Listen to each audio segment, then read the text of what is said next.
I'd like to introduce our next chairperson. It's JP from Modesto. All right, JP.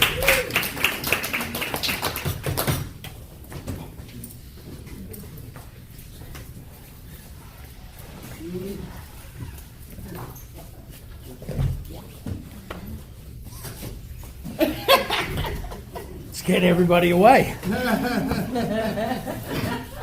I'm an addict. My name is JP. Hey, JP. It's good to be in a meeting of Narcotics Anonymous. Dennis, thanks for the invitation. If you're new to the program, welcome. You know, if you're coming back from a relapse, welcome. If you don't want to be here, welcome. If you don't think this is going to work for you, welcome. You know, if you're here on a 3-year suspended sentence and you've got conditions of probation that you just know you won't be able to live up to, welcome. You know, if you are here and you are terrified that if we find out what you did, you will not be welcome. Well, welcome.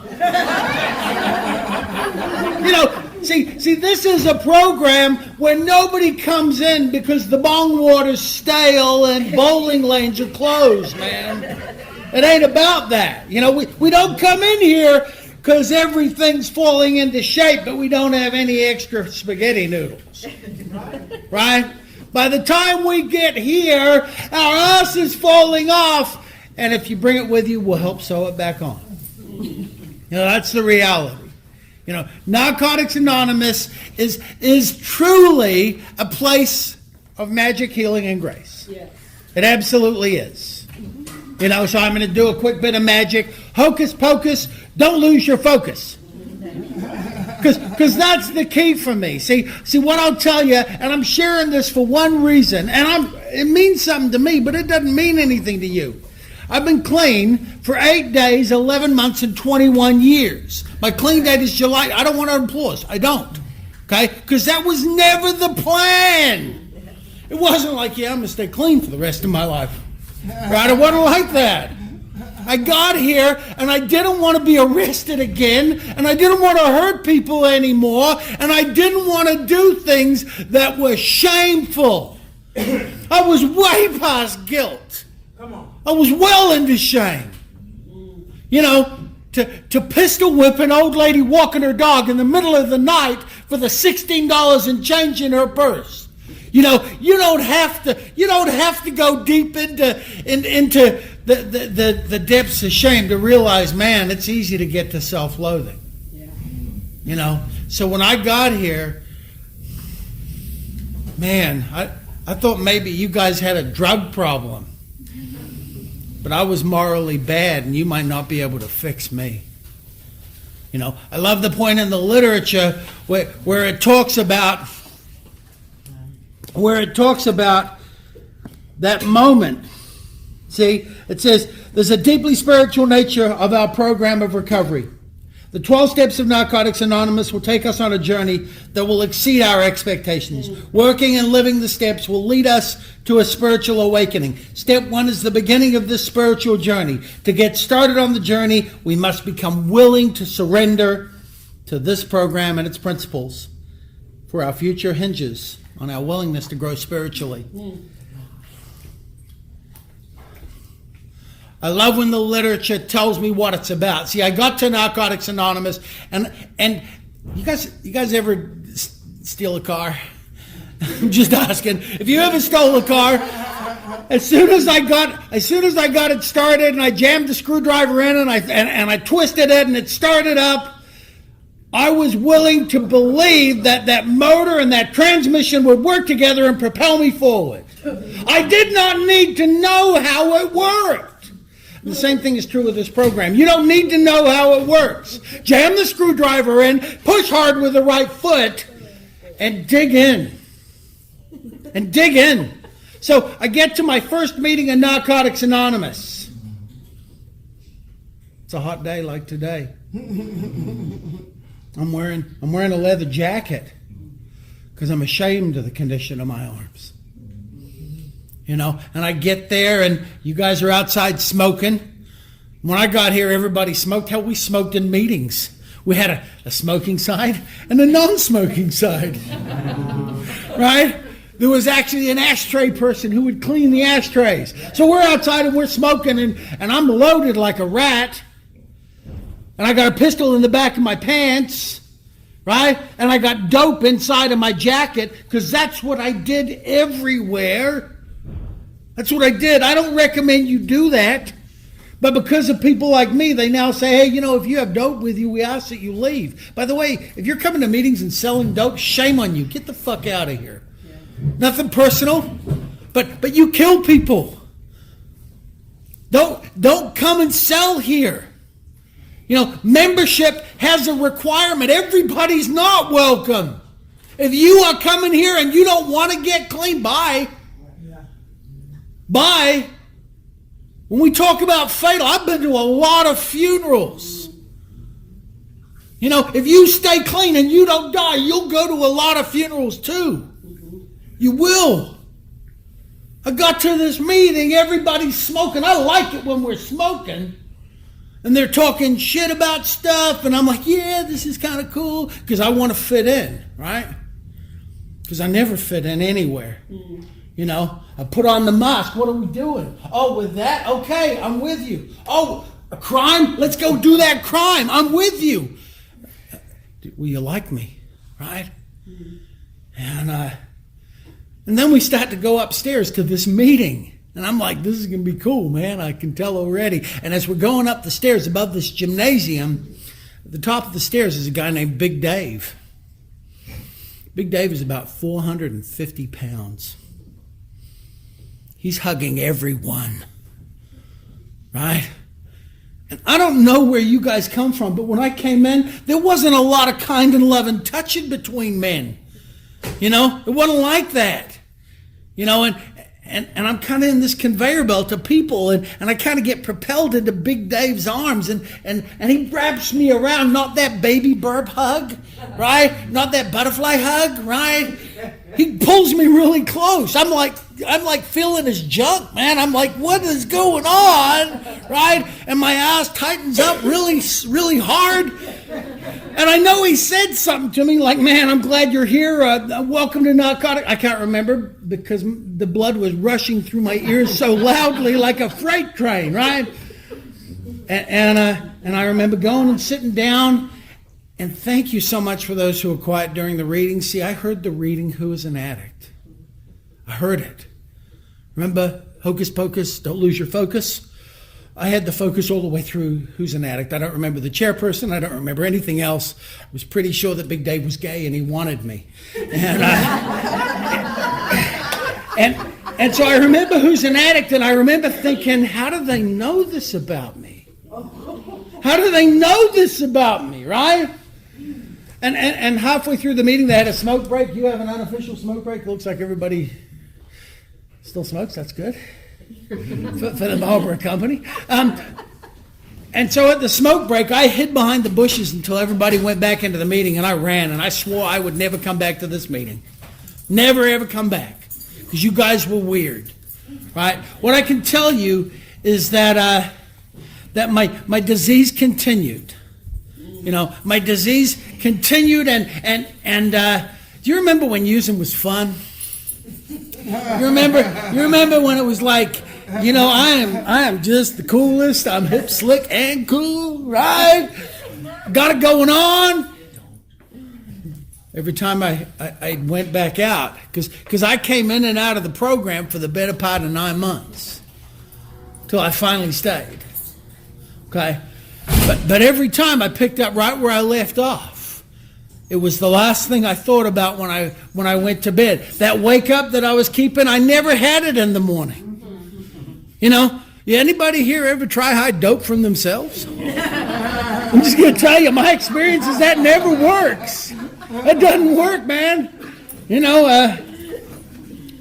I can tell you that incomprehensible demoralization was like a cannonball-sized hole in the center of my chest, and I didn't know what to fill it with. Sometime on July 8th of 1997, I used for the last time. I want to tell you I used at my ex-wife, but my truth is I used because I said yes. One more time. I was always a willing participant. Nobody ever had to hold me down and shoot me with dope. Never had to happen. You know, and if you're one of them people who are struggling with sponsorships, you've already had a sponsor. That first guy showed me how to shoot dope. He was my sponsor that day. That's what he was. The first guy who showed me how to chop up the dope and mix in some Vita Blend. He was my sponsor that day. Right? Yeah, you guys didn't ever cut dope either, huh? Yeah. I won't even get into no-dos now. All right, so what I can tell you is Big Dave was the first man who walked me through the 12 steps. You know, he was a dick. A dick. You know, and I don't come from a school of, oh yeah, there, it'll be okay. No, it won't. Don't be under the illusion that it's going to be okay, because it's not. When we talk about the fatality of this disease, it isn't a joke. My friend Steve just took himself out. I mean, the reality is this. If the drugs don't get you, the lifestyle will. Yes. It tells us that from gang leader to meeting leader. Okay? If you want to hang with the homies, you're going to do what the homies do. You're going to be in on the lick. 3 years ago, my friend Chris died in a car accident because he was hanging with the homies because he could make quick money. You know? My truth is this. I'm eligible. Well, not like that. But I'm eligible. I got great veins today. I got hit in the dark. You could do these by braille in the dark, man, with a bent needle. I'm serious. You don't even have to tie me off, man. I'm popped and ready, right? Fentanyl will kill me. I've never shot fentanyl. I shoot my regular issue.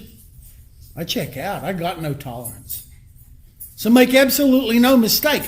I am fighting for my life. Yes. I'm not under the illusion that this is a game or a social club. If you're here to get laid, welcome, because you're probably going to be successful. And getting into relationships is so fun, right? Huh? Yeah, come on.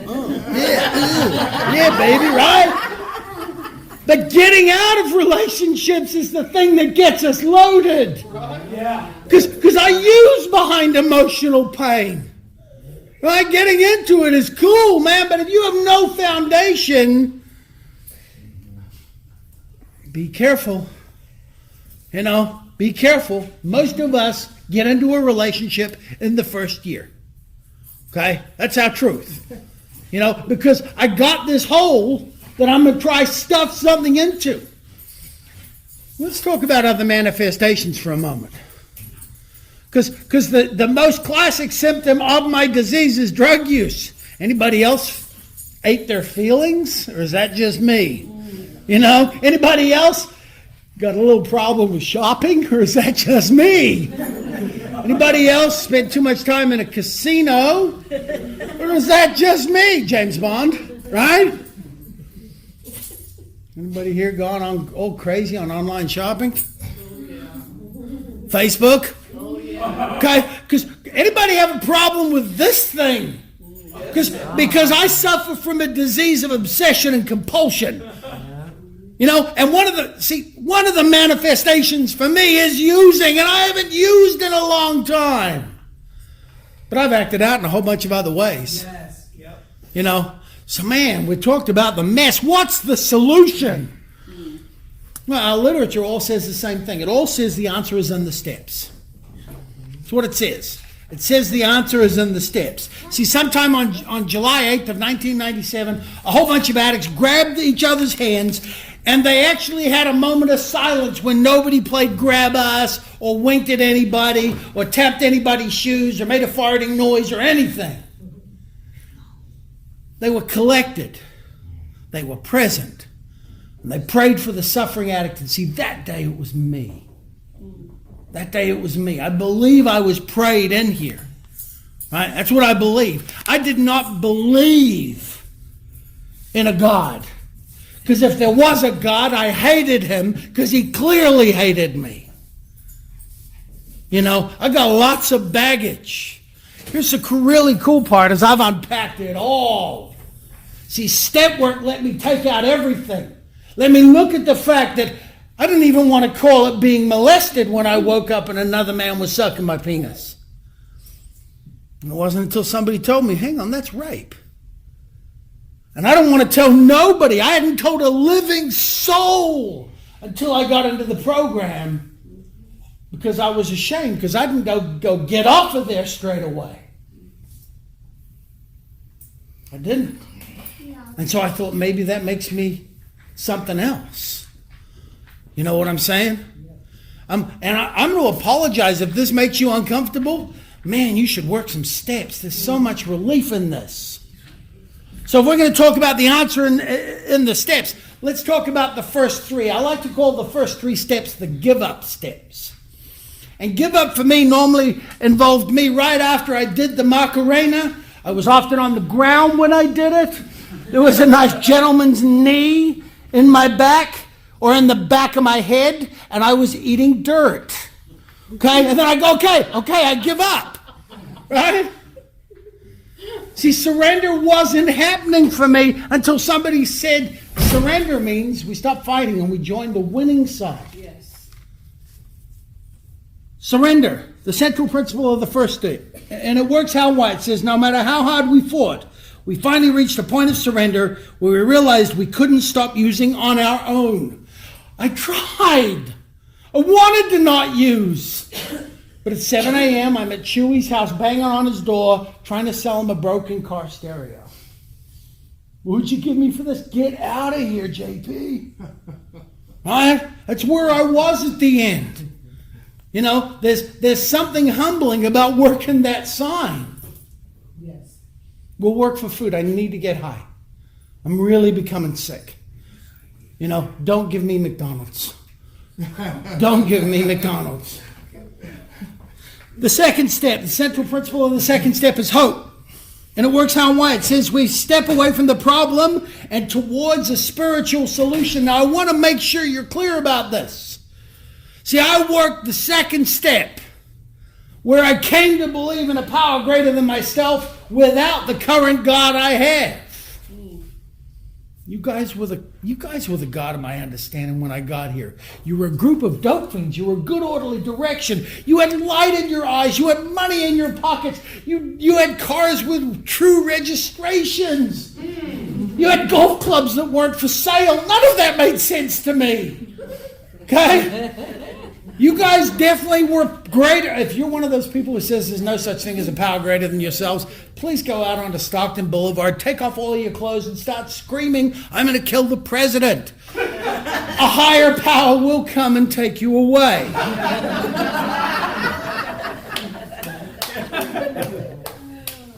The third of the give up steps, step 3, the central principle is faith. Step 3 doesn't free us from having to take action, but it does liberate us from the excessive worry about the results. The decision to turn our will and our lives over to the care of God is an all-encompassing process, and we do 1, 2, and 3 throughout our recovery. Sometimes we have to stop in our day and realize I got to give up. I'm trying to force an outcome. I need to accept outcomes and be a foot soldier. You know?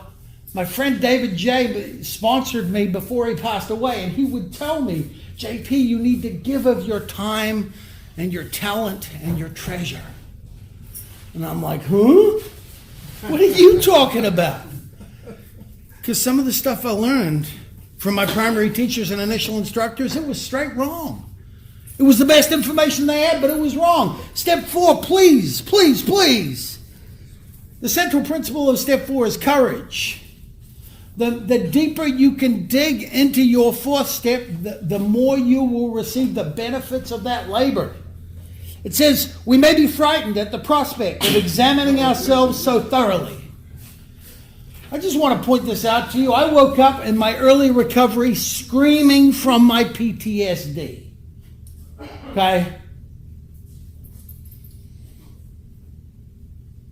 that stuff never stops going through my mind. You know what I'm saying? I always remember those instances of supreme violence. But they become easier to deal with because I unpacked them in a fourth step. And I didn't give Big Dave everything. I didn't. Not the first time. When I got here, I was pretty sure you guys were just a field recruiting office for the FBI looking for a few good tellers, man. You were kind of scary to me. The fifth step, the central principle of the fifth step is integrity. It says step 5 is not simply a reading of step 4. The admission process in step 4 to God, ourselves, and another human being is so instrumental. I wasn't admitting anything. You can't even prove I was. That's just a good-looking guy on the video, Your Honor. It isn't me, right? I wasn't admitting anything, you know. And the admissions process of the instances around the fourth step are so integral for me to go and have a thorough sixth step. When it comes to the sixth step, it's all about commitment. Do you have a commitment to your recovery? It says character defects are human traits distorted out of proportion by our self-centered nature, causing enormous pain. If we look at the first 3 as being the give-up steps, 4, 5, and 6 are the own-up steps. This is where I own up to what I did. All the stuff I tried to sweep under the rug. All the stuff that I put back in the back of the closet that I was never going to show the light of day. It all got to come out. Yes. In the 7th, 8th, and 9th step, these are the make-up steps. This is where we make up our process to ourselves, to a God we understand, and to another human being or many human beings. The 7th step is all about humility, a realistic view of ourselves and our place in the world. The process of the 7th step is truly an opportunity for us to take those character defects to whatever position we need to put them so that they can be relieved. I cannot relieve my own character defects. My self-will couldn't keep me clean. How do I expect to become honest? Anybody here have a problem with stealing stuff? Anybody still do that at Walmart where you kind of find out where the cameras are? Oh yeah, this is a blank spot. Right, a coffee maker. How stupid, right? Anybody ever pick up the receipts in the Walmart parking lot? Yeah, you guys have weak hustle like me. You know, the truth is that for me to be relieved of these character flaws, I need to give them to the God that I understand. And the God that I understand has changed over time. In the 8th step, we look at willingness. Willing to make amends to them all. We look at our part of the conflicts in our lives and we don't look at their part. See, the central principle is the willingness to put them on paper. We actually do our 8th step like we're never going to do a 9th step. Okay? You know, and my experience for the most part on my 8th step has been extremely reconciliatory. Most people have been very forthcoming and positive. But not everybody. Not everybody. The 9th step is all about justice. This is not a step that is contained in a specific time frame. So when we make these amends directly in our 9th step, man, I might be on step 4 again before I get to make the next one. But we continue to make these amends with the direction of our sponsor. And it's really important we use our sponsor in regards to this. In the 10th step, oh, by the way, 10, 11, and 12 are the grow-up steps. The 10th step, we use perseverance to continue our daily maintenance, to make sure that we aren't hurting people. In the 11th step, the central principle being spirituality, we improve our contact with the God of our understanding.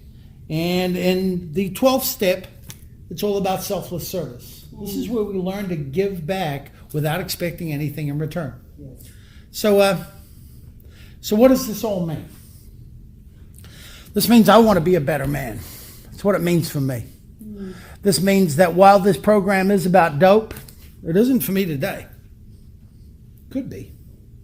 But today it's about telling the truth. It's about rigorous honesty. It's about checking my thoughts so that they don't become my words, so they don't become my actions. You know, and I want to think better so I will live better. You know, and this is an area that my spiritual growth is directly related to the work I'm putting in. So if I'm not hitting my knees when I talk to the God I understand, and I like, you ever notice the word spiritual has ritual in it? You can't have spiritual without ritual. So for me, my prayer process, if you struggle with prayer, fantastic. I'm so glad. You get to pray however you want. My friend Jimmy Jam from Southern California tells me JP, prayer is like sex. It doesn't matter the position as long as you make contact. Okay? So pray however you want to. Okay? Please do. But a couple of addendums. See, Narcotics Anonymous, spiritual, not religious. We're not attached to religious dogma. So that means if you use religious words in here, well, you might be scaring people away. You might be. So if you are Ali Akbaring or you want a hallelujah or amen in here, you got the wrong place. That's right. We don't do that here. We don't. You are throwing a religious idea into a non-religious setting. I'm willing to bet you don't want to kill people. But make no mistake, people who walked out that door right there died. I don't want to be a part of the reason they chose not to come back. I'm going to remind you, I'm the guy who said if there was a God, I hated him. See, Narcotics Anonymous brought me to the God that I understand in a gentle process. And that God has transformed over time. It absolutely has. Doors have opened and information. I've become more open-minded to this information. And my God is mine. And I never talk about my God in here. Ever. You know, I'll tell you, my God is kind and loving and forgiving. You know, because that's what Narcotics Anonymous literature says our God should be. But outside of that, the conversation would have to be outside as far as who he is. Okay? I don't want you telling me my God is wrong. I don't want anybody else telling you your God is wrong.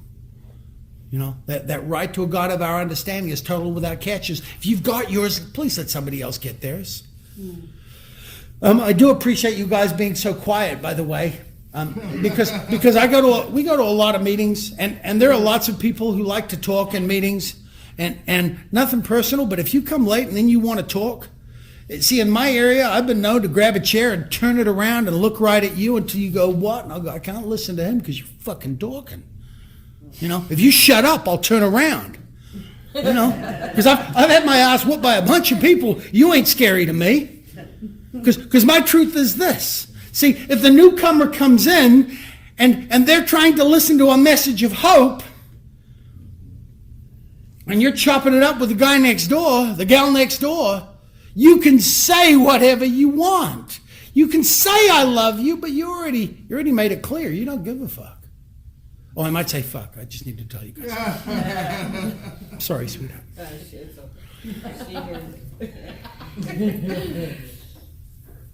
If our primary purpose is to carry the message to the addict who still suffers, it's not always the new person. Sometimes it's the person with time who's sitting in here, who's literally thinking, I can't share this. I've got X number of years, and I can't tell you that I'm going through this, and I might be facing homelessness or a breakup or a loss of a job. And so that horrible silence that you think you need to jump in and speak during to talk about your kitten and how beautiful it is, well, that's the time where God is going to throw courage into a situation. Please open a big can of shut the fuck up. Because sometimes that newcomer needs that silence to go, my name is such and such and I'm dying here. Or that old timer needs to get in there and go, I need you guys' help. I don't know how to do this on my own. By the way, if you're the person who comes to the meeting late and shares immediately at every meeting, we've all got 1 or 6 of them. And then you got done sharing the same boring stuff you've shared at every meeting, and then that newcomer, because we wait, starts speaking about their experience and you chop it up with the person next to you, I don't know what spiritual principle you're practicing. I don't know what principles you're practicing. What I do know is this. From prayer to prayer, this needs to be a place of sanctuary. This needs to be a place where we are safe. You know, I dare you to come early. I dare you to meet people. I dare you to get phone numbers. I dare you to give phone numbers. You know, in a lot of meetings, they say, make friends in NA. Make friends in NA. Make friends in NA. See, over 90% of my contacts in my phone are people from Narcotics Anonymous. You know, my family, my biological family, with the exception of my son, my nearest biological family is 8,000 miles away. You know, but my nearest family is 4 feet. You know, Narcotics Anonymous gives me a place where I truly can be at home. And this is what I always wanted. See, the thing I felt when I walked into that meeting and Big Dave gave me that hug was belonging. You know, it's what it was. So if I give you a hug and I hang on a little longer than you're comfortable and you start struggling like you're caught in a snare, you can thank Big Dave. And I will say this. See, I hug women differently. You know, when I came in, they told me, JP, you don't get to hug women anymore. You can shake their hand. And I'm like, oh, right? My hugs today with women are thought out and they're respectful. Gentlemen, there's no respect in our hugs. We're going to get really close. I'm going to hold you longer than you're comfortable. I'm going to say something in your ear that you're not quite sure what I said because there's so much blood rushing through your ears. And here's why. See, Narcotics Anonymous literature tells me that sometimes words are inadequate. And a kind and loving hug can make all the difference in the world. See, it did for me. It did. See, it wasn't like that last cop that arrested me, picked me up and said, hey, can I give you a hug? It wasn't like that. You know, it wasn't like I walked into the cell after morning chow and, you know, my cellie was like, dude, you look a little blue. Can I give you a hug, brother? It wasn't like that either, right? So I got this hug that I didn't want, and it started me on a journey. You know, we're all on a journey. We're all on a journey. Nobody has to get loaded. Unfortunately, some will. You know, I don't know how to stay clean for 8 days, 11 months, and 21 years. I know how to stay clean for one day. I've done it a whole bunch of 1 days in a row. That's all. That's all. So why do I go to Narcotics Anonymous? I go to Narcotics Anonymous because I belong. I belong here. So I'm going to sing for you today. And I'm not very good. Yep. And I've done this in institutions and centers and a few conventions and yeah.